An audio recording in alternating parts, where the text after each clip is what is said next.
What is going on, everybody? Welcome back to the channel. This is going to be a little bit of a shorter video, but I did want to just take some time at the start of October to talk about the winners of September, some of the best sealed products of each era and each product. So starting off, Sword and Shield booster boxes. Battle Styles was actually the best performing booster box in terms of ROI, up around 13.5% over the month of September. I think a lot of the other Sword and Shield era booster boxes were in that, I don't know, 5 to 8% range. A couple of them were lower. I think maybe one got to around 10% as well. But Battle Styles, a lot of this did have to do with people looking at Battle Styles as undervalued. And then also the Sleepy Tyranitar had a fairly large move up to around $300-ish now. So we get to start off the video with a little bit of a surprise there. But then moving into the SV era, actually, I should say another surprise, honestly. Paradox Rift was the best performing booster box of the SV era over the month of September, up around 31%. Now, a couple other boxes that did well, Destined Rivals, and then I believe Paldea evolved did decently as well. But Destined Rivals was up to almost $500. We're now down to around $420. And I do want to talk about this a little bit. Recent sales, you have some around 410, 413, 420, 425. So I think it is going to level out a little bit higher than before the buyout when it was at about $400, but Paradox Rift is doing about the same thing. So before the pump, it was around $260.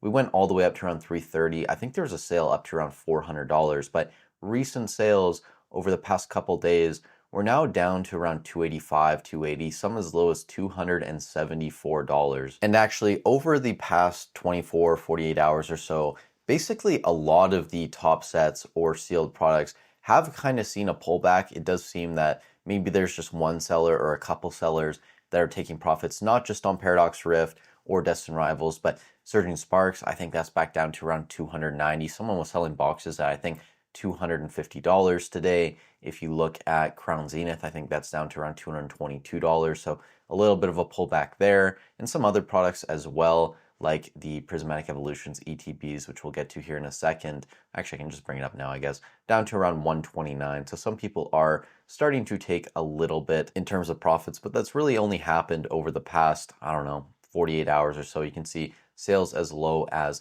$110 USD, but the best performing ETB on the month was Paldean Fates, up around 19% for specialty sets, I should say. Prismatic Evolutions was up there though.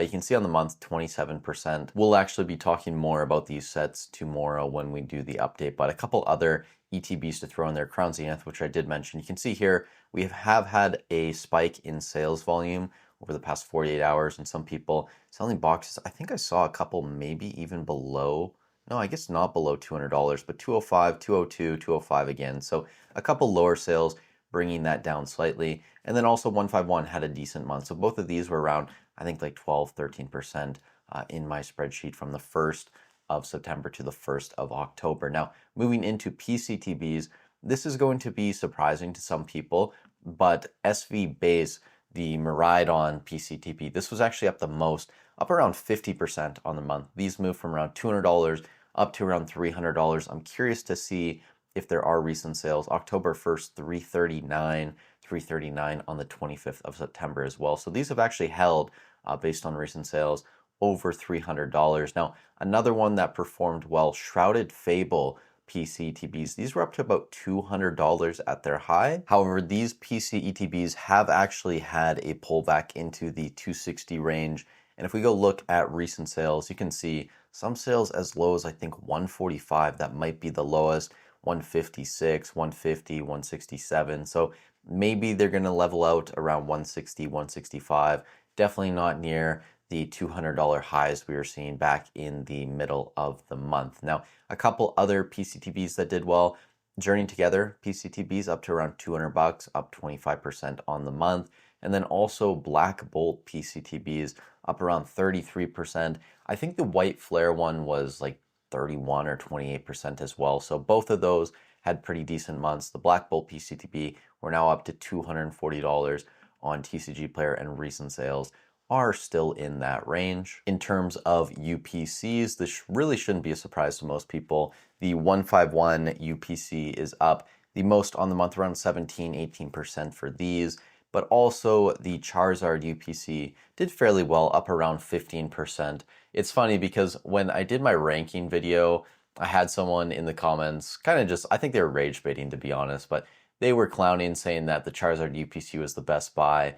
And guys, this is kind of like a rant tangent I want to go on. People in the comments a lot of times will say like, you know, you could have bought this at $100, it's now $600. And people did this for Obsidian Flames booster boxes the longest time. Guys, that's great. Like, people made amazing money on the Sword and Shield UPCs, but there were still a lot better places to put your money than the Charizard UPC. And in the future, I think just right now, like looking at these as a buy, they're not terrible. You know, the promos inside are solid and maybe there's still room to grow on those, but we've seen massive growth on the UPC. So considering the packs inside, sure, you have some Evolving Skies. I think you have like Fusion Strike, some other alt-art sets, which are great. But the problem is you're kind of kneecapped by there being like some Vivid Voltage in there. I'm not sure if there's battle styles as well. So when we look at long-term ROI, I think that just the top sets like your Evolving Skies, your Fusion Strike, your Lost Origin, those are more likely going to do better than a product like this, which is kind of like an ETF, right, of the Sword and Shield packs. You got a little bit of everything in there. But if you think that the promo cards are going to continue to grow and that's going to outpace a lot of the top booster boxes from the Sword and Shield era, then awesome, invest in it. But let's not pretend like this was the best investment over the past 2 years. There were definitely better places to put your money, like 151 ETBs, UPCs, even some Sword and Shield stuff. I think Evolving Skies, like when you go back to when these were actually $100 and you do the actual annualized ROI for both of those based on that time period, Evolving Skies is probably still higher. And I think even like Fusion Strike, Lost Origin, etc. So again, when it comes to investing, try not to be results oriented. Try and actually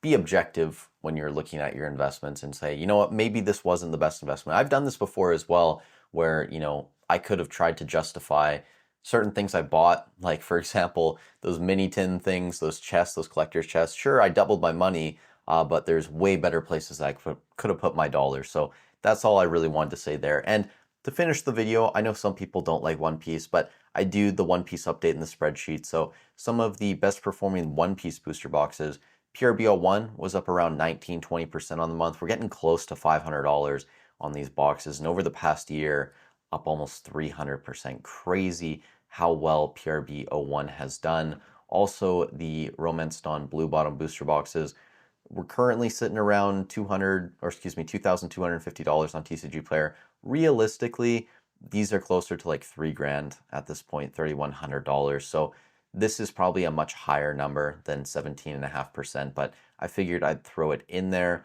Also, EBO2 and OP11, these are newer sets, but both of them are doing very well right now. OP11 is already back up to around $155 USD, and EBO2, we're sitting around $215, getting fairly close to $220 on TCG Player. And I think a lot of people are going to regret not having at least a little bit of exposure to EBO2 and potentially even to OP11. I know some people say, you know, why invest in One Piece when you can just invest in Pokemon? I actually made a video on my second channel showing annualized ROIs, and One Piece, actually some of the boxes like PRBO1 have actually outperformed basically anything in Pokemon over the past year. So I'm not saying that it's a better or safer option than Pokemon, but there definitely is profit to be made if you choose the correct item. So that's really all I got for you guys in this video. If you got some value out of this content, I'd really appreciate if you leave a like on the video, subscribe to the channel, leave a comment down below for the algorithm. Helps out a ton. Let me know if you guys want me to do this every single month, kind of just do a recap of the best performing items and maybe some things that potentially I think will do well in the next month. I didn't really do that in this video, but that's something I could do in future videos. With all that said, thank you guys so much for watching the video. Stay safe wherever you are in the world, and I'll catch you in the next one.